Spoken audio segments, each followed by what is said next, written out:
You're listening to Rural Remix, your source for deeper, richer stories about life in rural places. This podcast is brought to you out of a partnership between Rural Assembly, a nonpartisan network of rural leaders connecting around shared experiences, and Welcoming America, a nonprofit devoted to building a nation of neighbors. This is Roots to Roots. I'm Smo Ozawa. And I'm Philip Norman.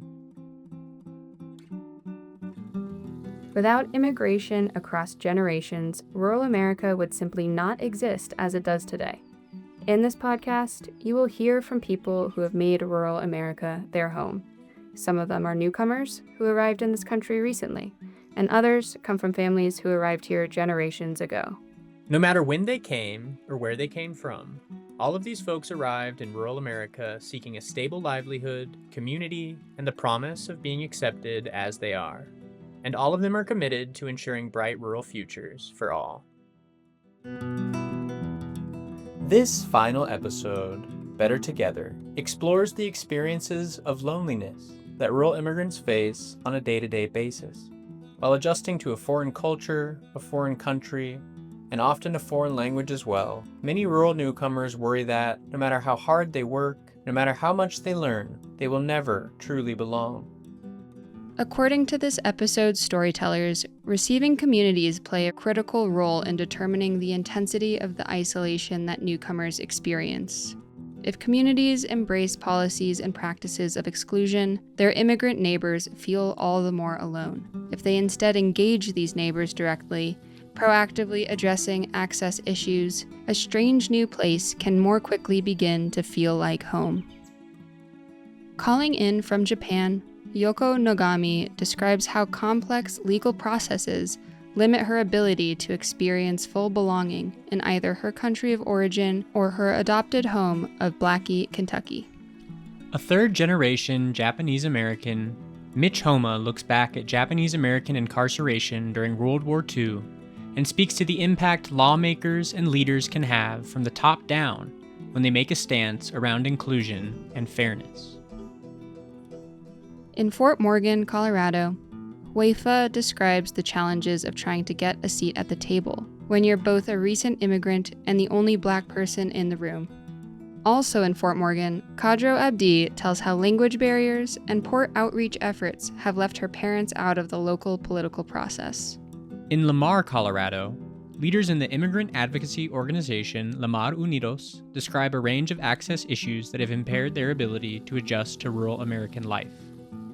In the city of Gunnison, Colorado, Mayor Diego Plata talks about how better representation helps new immigrants experience a fuller sense of belonging. Back in Fort Morgan, Police Chief Lauren Sharp and County Sheriff Dave Martin reflect on lessons learned from helping their town address sudden demographic shifts. Barbara Keenan, a longtime Fort Morgan resident, commends the community for their inclusion efforts, from church leaders to police officers, and shares her experience leading a volunteer effort to honor immigrant roots, old and new. In North Carolina, Latin grass duo Larry and Joe, comprised of Larry Beirorin and Joe Troop, talk about performing multicultural music to reflect their state's growing diversity and encourage inclusivity. And lastly, Lisa and Kelly Home, two neighbors from vastly different immigrant backgrounds, talk about how they found home in the same small town and how they think their community can continue to bridge any lingering divides. First up is Sue, Executive Director of United Way of Morgan County, which works closely with recent immigrants living in and around Fort Morgan, Colorado. In our work, what I always come back to is our focus is meaningful access. And so we've done a lot of exercises with our teams, asking folks to, take a deep breath, close their eyes, and tell us what it feels like when they feel like they have the food that their family needs to thrive and that they have a safe home. And, in order to feel that you truly belong, you have to have access, which oftentimes folks don't have. So we really look at how are we ensuring that folks feel like they belong because they have language access, because they have access to transportation, because maybe they're not geographically isolated. That's a real focus for us.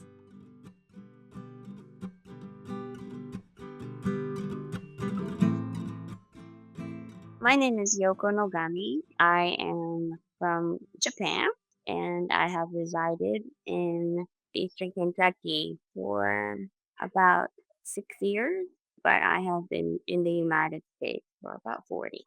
My parents are 87 and my dad had kind of a pretty serious heart failure almost 3 years ago.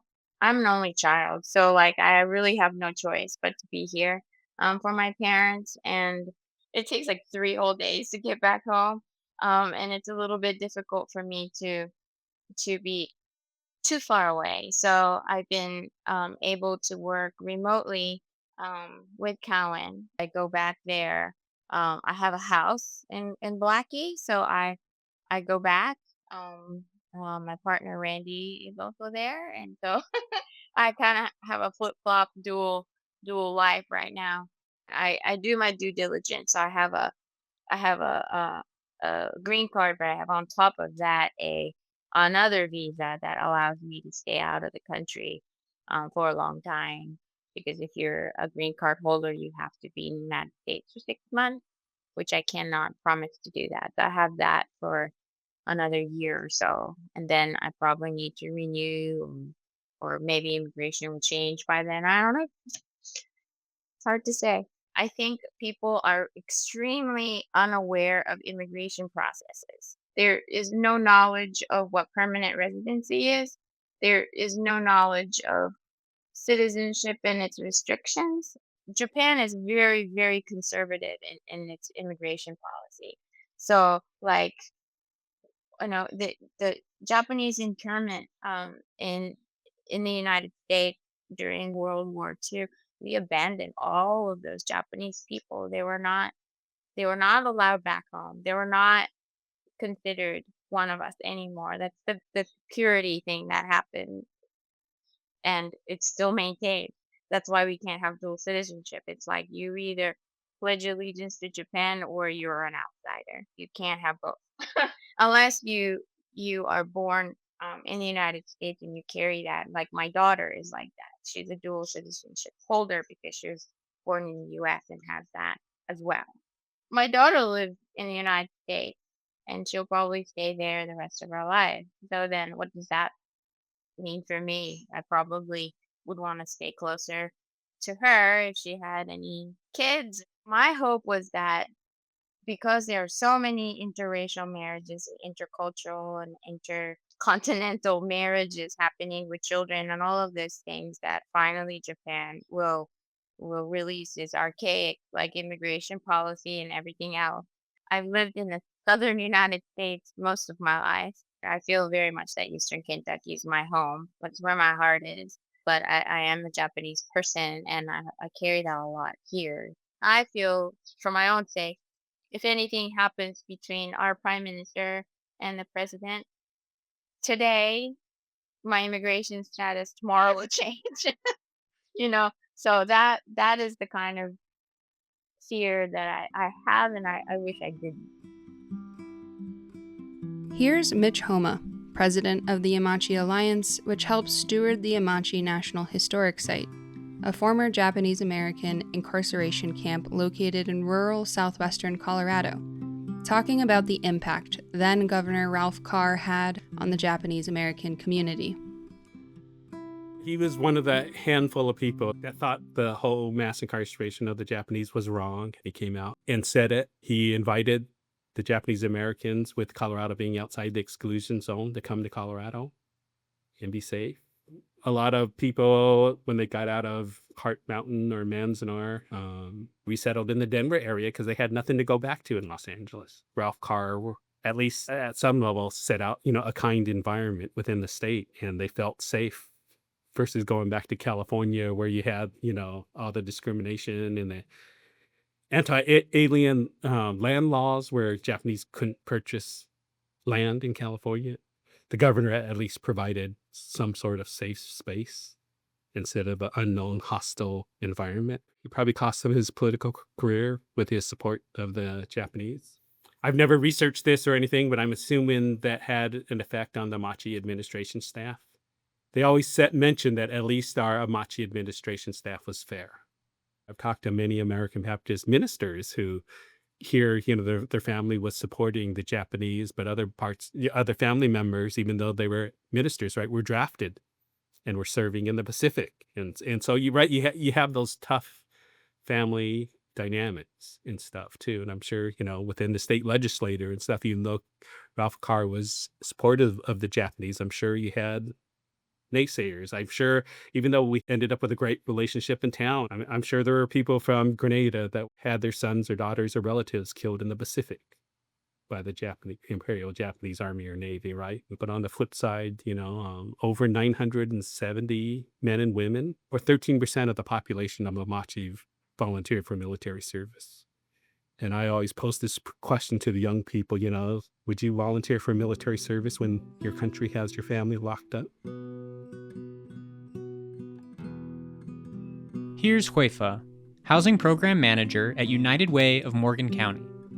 Originally from the nation of Benin in Africa, Huefa tells us about how she encounters and overcomes race barriers in order to help make her town more accessible to all.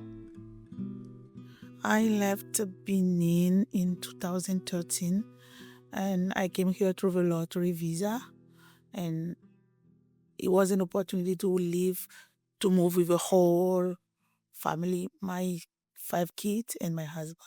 We start with Aurora. We spent 1 year in Aurora, and from Aurora we moved to Fort Morgan. When you walk in as a Black person, or maybe the only Black person in the room, you can see in people's face, like, some of them will be shocked, some of them will be welcome, and you can feel that right away. But some of them will be just kind of like, what is she doing there? Why is she here? It's not something that stopped me to keep showing up in this community, but definitely those are some barriers that can stop anybody. Sometimes you have to show up, because not being present means that you are absent. And when you are absent at the table, that means nothing can concern you when a decision is taken. And you don't want people to bring you down. So either they will see you and they will be uncomfortable, or you have to step back. And I decide not to step back for that. I decide to focus on my goal and continue working what I have to do. I don't think that we have a say to anything around the government. First, if we focus on Morgan County, we are not even represented. And your voice is more heard when those who elective have been really close to your community to understand what is going on, because it's not about the color, it's not about that having like people from your own community in those settings, but it's about the relationship those people who represent the whole community have with each community. I don't see that is happening here. They will show up just when it's benefit them.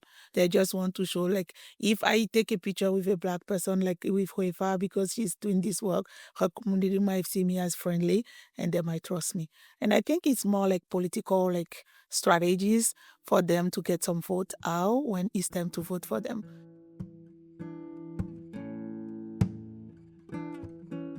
Hi, my name is Kadra Abdi, and I am a student that goes to Colorado State University, majoring in political science and minoring in ethnic studies, and I'm from Fort Morgan, Colorado.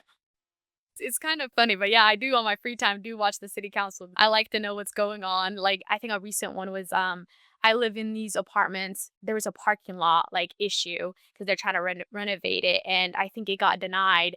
Even though I go home and I see the parking lot, it's like we do need a parking spot.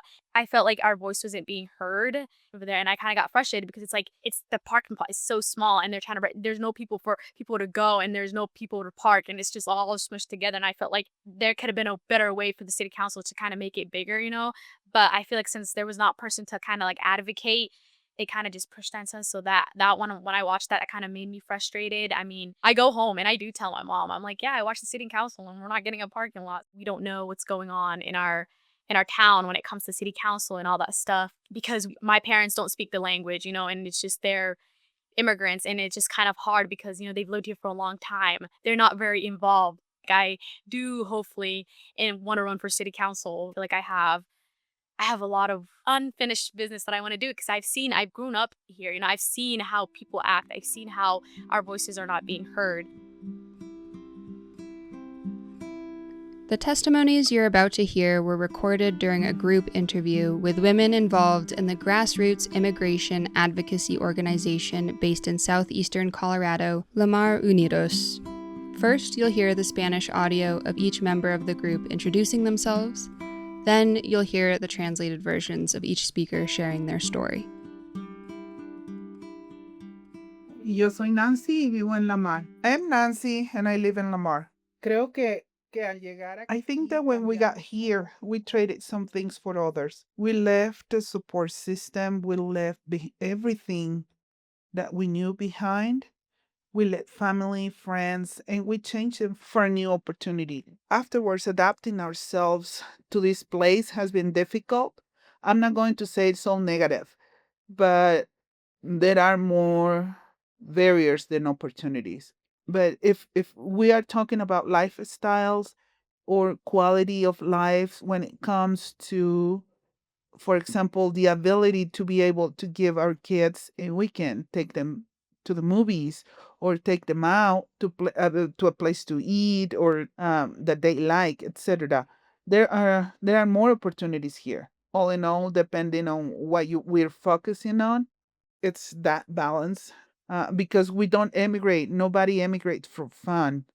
So leaving behind what we know, what support is, there is a pain in there, but there is also a significant change. All of the work of La Mar Unidos is always about meeting the community where the community is. If we have a problem, we are very creative and we always look for ways to solve our issues. So that's how La Mar Unidos work is guided through listening to the community and then figure it out together.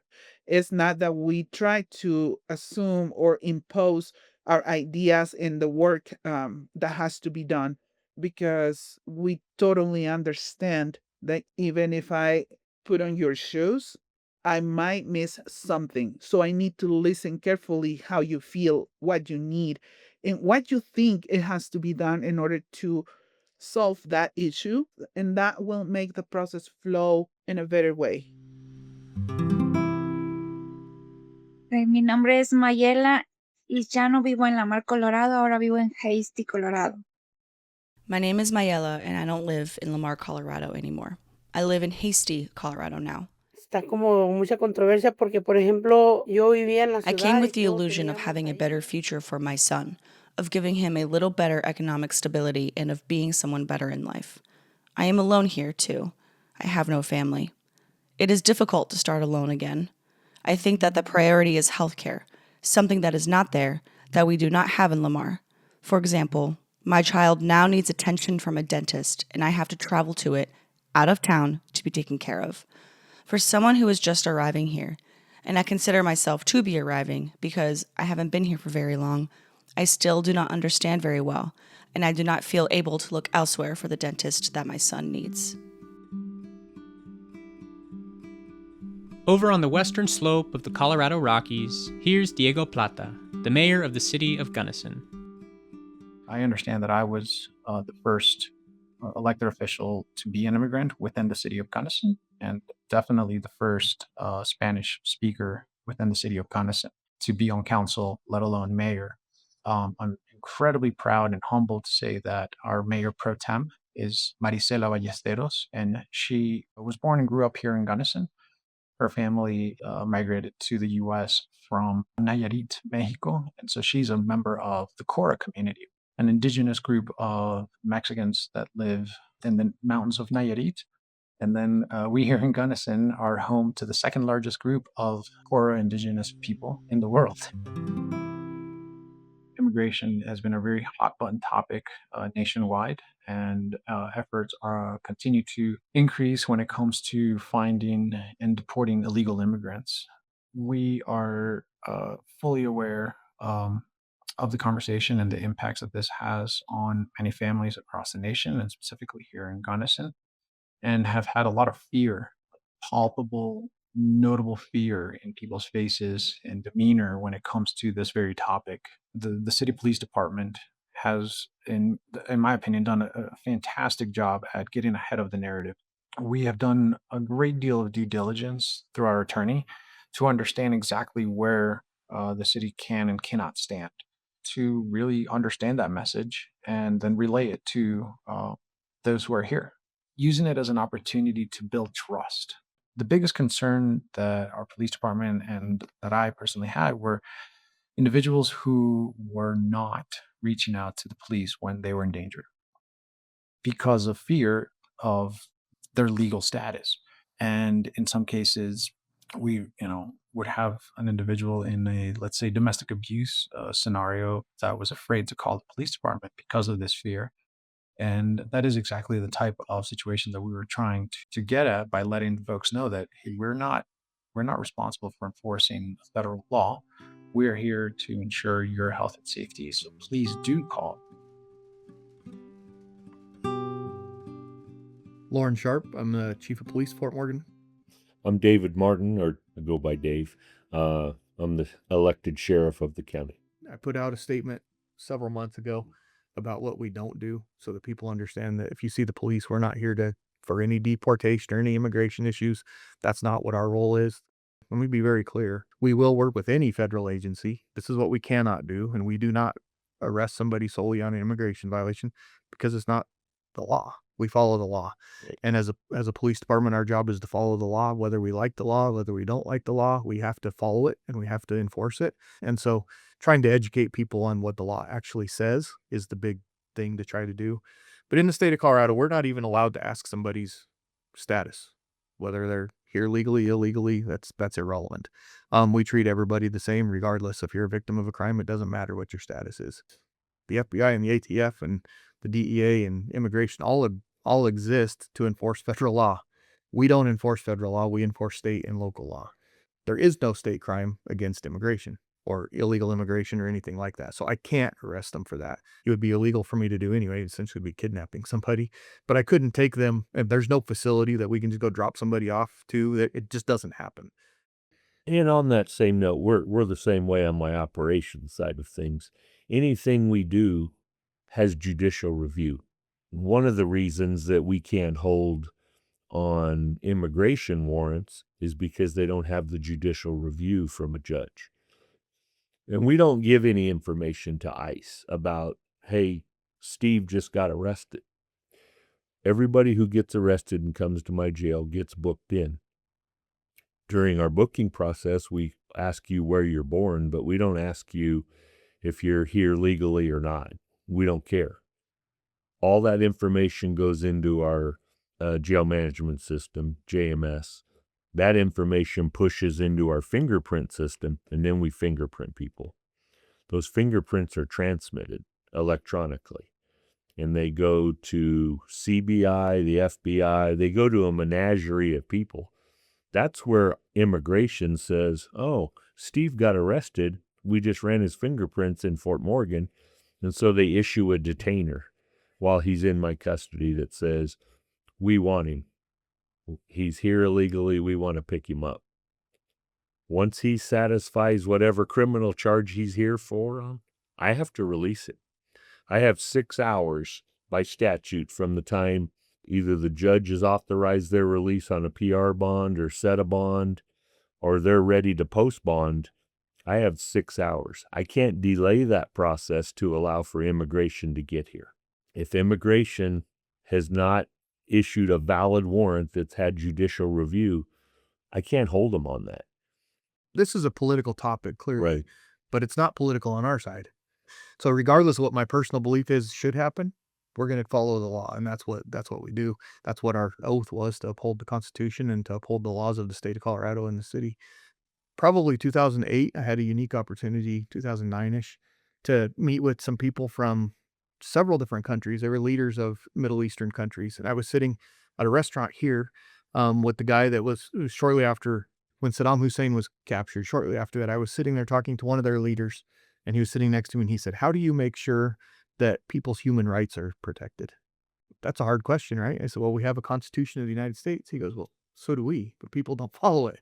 So to that point, we really just have a document that says what we're supposed to do, and we rely on government to follow that. And our role is to follow that part of that document, right? Because if we don't, we have no form of government. We have exactly what people are fleeing other countries to come here for. It's kind of amazing to look at our country this far down the road, over 200 years later, to see that we actually have a constitution, and as long as it's followed, people have rights. But if any one of the branches don't follow it, we have no rights.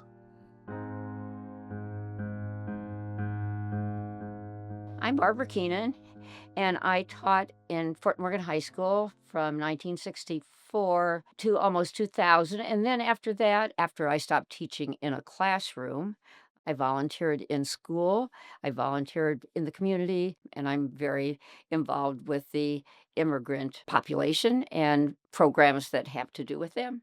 Brenda Zion, who was at that time the director of One Morgan County and a former student.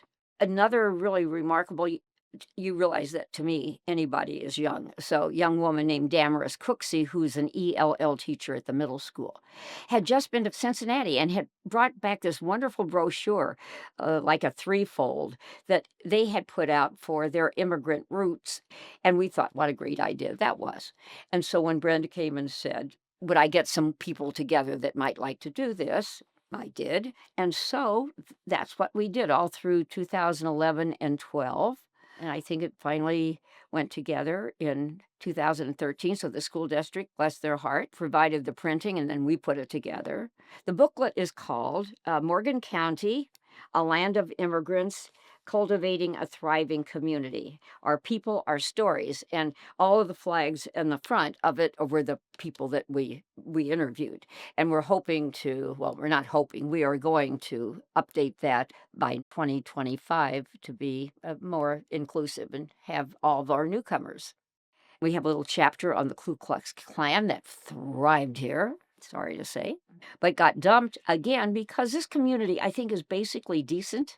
The police went out after the Klan, churches went out after the Klan, and the Fort Morgan Times, which was a major power in those days, went out after the Klan. The community leaders were against that. And I think that's the reason that, as a whole, when the Somali people came from 2005 on, the community itself, the police chiefs worked hard with the police and in having public meetings to dispel all the rumors that were going around, because there were, of course. School district worked hard with providing food, halal food, offering a place to pray at noon. The school district worked hard to accommodate students, many of whom had never been in a public school. They hadn't been in a school, period. I was very impressed with the school district, and especially the police, because in other towns like Greeley, they were just hassling new people. And they also had big public meetings. The police did. When Morgan County did. It was often held at the Methodist Church because it's centrally located. We turned everything around so it wouldn't be offensive, nothing particularly Christian out, so that because most people that were, or many people that were coming, were Muslim. And what we tried to do really hard, I think, was to make a bridge, to know that it was hard on both sides. Here's Joe Troop, half of the Latin grass duo Larry and Joe, which plays a fusion of folk music from Appalachia and rural Venezuela. If there's one thing that unites all people in North America, it's anti-authoritarianism. No one wants to be told what to do. We're a stubborn people across the board. No one likes it, you know. Don't tread on me. Don't tell me what to do. Don't. They don't like that. If you can find a way to check your ego out at the door and just don't lose faith in interactions. I could use an expression that I learned in Latin America. La existencia es resistencia. Existing is resisting. Existence is resistance. Joyful existence is resistance. And people pick up on that. Even in old, stubborn, numb brains, little lights can go off. And when you see that happen, it's like, okay, yeah, I got to lean into that. And so I think we lean into that, the joy factor. Like Lottie and I are an uncanny looking duo. We don't view each other that way. You know, we're just buddies. I'm not thinking Brown Larry, the Latino, and he's not thinking Joe, the white guy. Like that's stupid, man. We also work a lot with children When we go into a school, the Latino kids look at him, their eyes light up. They're like, "Oh, it's like my dad." It's beautiful, man. Children are living in North Carolina, where we live. Children live a multicultural life. Yeah. The children are that. We aren't. We're from the apartheid state. We're, people in our age group, we're in our 40s. We didn't grow up like that. Some people did in more urban areas, but the revitalization of rural communities in North Carolina is happening because of external and internal migration. So people from all over the world have showed up in rural North Carolina. And you go into the school systems in the Appalachian region, and you are met with, well, it depends on the school, but oftentimes you're met with like a UN summit. You look out there and there's children from all over the place. And so we didn't grow up like they're growing up. But what we can do is we can mirror them back to them. As adults, we can say, let's do this. Let's be the inclusion that those children are. And then that fortifies their resolve to just exist as they are. And here's Larry Bayorin, Joe's close friend and musical collaborator, with translation by Joe. Principalmente la inclusión. Esa es la llave, porque una vez que Inclusion is the key. When you see people from two different nationalities with very different bodies and different languages, immediately you realize there's no barriers. We need more people to do the work of just check your nationality out at the door and just unite intentionally. My personal saying is live and let live. I think people deserve the right to live in the way that makes them the most happy, and respecting the spaces of each other. respetando los espacios de cada quien.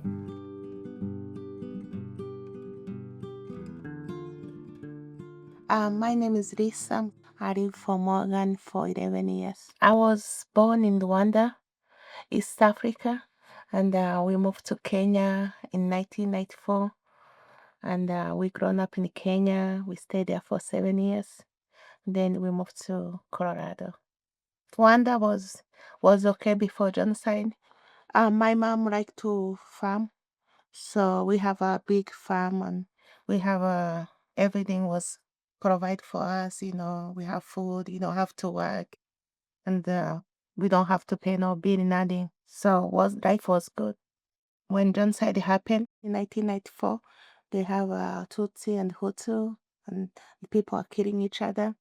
I was young, and my dad was living in Kenya. When genocide, you try to run anywhere you can find. So when you get to Tanzania, we stay on the refugee camp in Tanzania. And my dad, he came to find us in Tanzania. Then we moved to Kenya. I've been for Morgan for 11 years. So I see a lot of change, and it's getting better. When we moved from Morgan, we don't see a lot of African people, but now I can go Walmart, I find somebody. You go everywhere you go, I feel like I'm safe. People, they never study about immigrant. You have to know me, we have to talk. I'm going to tell you who I am. And when you hear my story, you got to know the way I was thinking this person is wrong. We are the same. Like, we come here, we go to school, we work, we do what Americans do. We pay the bill, and if you meet somebody and you hear the story, you go to know the person. But some, immigrant, you guess, oh, it's name immigrant, so you don't, like, I don't want immigrant. But when you meet immigrant and you have a talk, you got to know the immigrant, the same people like people here. My name is Kelly Holm. I am the maintenance man for the city of Fort Morgan. My family came to the U.S. out of Norway. I do believe a family tree. I think we've been here 4 generations. Sure, my family ended up in Wisconsin with a lot of the Scandinavian people. I got transferred down there at the big power company, and I worked for them for 33 years. I retired out of there at 55 years of age, but I wasn't ready to get done working. I was done climbing poles. I was ready to do something different. Got a temporary job at the cemetery for the city. As things worked out, I got a full-time job a few months later. So I was in the city for 9 years. The town's gotten very diverse over the years. Of course, this town is very deep in Spanish heritage, Latin. It's very big. Of course, now the Somalians have came in, and that's been a change, and that's been the last 10 or 15 years. So there's been some growing pains for a lot of people that A lot of people, it's been a little different at times, but just a matter of accepting everything the way it is and moving on and giving everybody a chance. A lot of people that were very hard to accept the Somalians when they came in. This is, I mean, let's be frank, this is a very white community, and it's in the Spanish community, so it was very tough for some people to accept the fact that they were here and working here and living here, and that caused a few rifts along the way at times. But overall, I think it's finally come to a acceptable level over the last 4 or 5 years. I'm speaking as frank as I can, without damaging anybody's feelings. One of the big problems I've had in recent past is not enough room for people, so they're building apartments all over the town for a lot of people that needed it. The city itself has done a lot of things to improve the quality of life in town and the community and everything. The city's really stepped up and done some great things. Community to me is togetherness, a lot of pride in your community, and cooperating in your community. Plus, willingness to go out and meet people and do things and just enjoy life, have some fun, meet some people. Life's very, very, very, very boring if you don't have friends. My father told me many years ago, never count your wealth by your money, count it by your friends. You can be the richest man in the world and not have any friends, and it's going to be lonely. It's just a matter of people just have to accept the fact that the world is changing. You have to change with it. As the old saying goes, the only constant in this world is change. Communities of belonging are built through ongoing conversation paired with concerted action from everyone within the community web, from public servants to clergy to leaders in business and in nonprofit work. Indeed, our storytellers' reflections empower all of us to remember that the most powerful actions can be taken by everyday neighbors, making the decision to not let differences prevent them from getting to know each other. We have to talk to one another in order to develop a collective understanding of how to uphold and adapt inclusive community standards. The stories shared in this episode capture the painful isolation of feeling apart from community, and the steps that can be taken to mitigate this feeling and make communities whole. The challenge of welcoming immigrant newcomers, although daunting at times, is well within the capabilities of rural American communities, which have long demonstrated their resilience and a knack for adapting to changing times. These newcomers are essential to the survival of many rural places, but their voices must be woven into the community conversation for everyone to thrive. This was the final episode of Roots to Roots. Thanks so much for listening. Roots to Roots is hosted and produced by Sarah Ozawa and Philip Norman. Our editor and producer is Susanna Brown, and our executive producer is Joel Cohen. Original theme music by Alejandro Ivan Vasquez Caballero and Victor Emiliano Cano Solache. Additional reporting by Zeltzin Esmeralda Nieto Mata. Translations by Miguel Wise. Voiceover work by Maria de los Angeles Osorio Cooper, Miguel Wise, Andrea Duarte Alonso, and Itzel Delgado Gonzalez. A special thank you to everyone who shared their stories for this series. And our gratitude to the staff of the Daily Yonder, Rural Assembly, and Welcoming America for bringing the series to life.